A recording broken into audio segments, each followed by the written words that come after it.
అన్నట్టుగా అది మతిమార్ప, అహంకారమా, పెత్తందారి ధోరణ?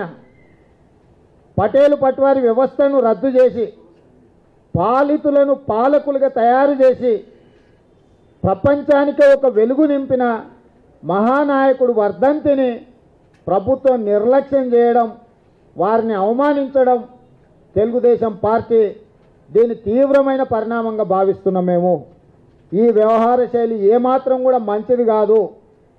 తీవ్రమైన మా నిరసనను ఈ రాష్ట్ర ముఖ్యమంత్రి గారికి తెలియజేస్తున్నాం. ఈ వేదిక మీద నుంచి మేము నిజంగానే ప్రభుత్వానికి నిరసన తెలపాలనుకుంటే ఇంకో రకంగా కూడా చేయగలుగుతాం, కానీ ఎన్టీఆర్ వర్ధంతి సందర్భంగా అలాంటి పనులు చేయడం సమంజసంగా ఉండదని మాత్రమే మేము ఊరుకుంటున్నాం. ఇప్పటికైనా ప్రభుత్వం, ఒకవేళ ప్రభుత్వమే ముఖ్యమంత్రి గారి ఆదేశాల మేరకే ఈ నిర్లక్ష్యం జరిగితే కేసీఆర్ గారు క్షమాపణ చెప్పాలి. లేదా అధికారుల నిర్లక్ష్యంతో ఇది జరిగితే తక్షణమే సంబంధిత అధికారులను సస్పెండ్ చేసి విచారణకు ఆదేశించాలని చెప్పి తెలుగుదేశం పార్టీ డిమాండ్ చేస్తుంది. ఎన్టీఆర్ అంటే కేవలం నందమూరి తారక రామారావు నేను అనుకోను.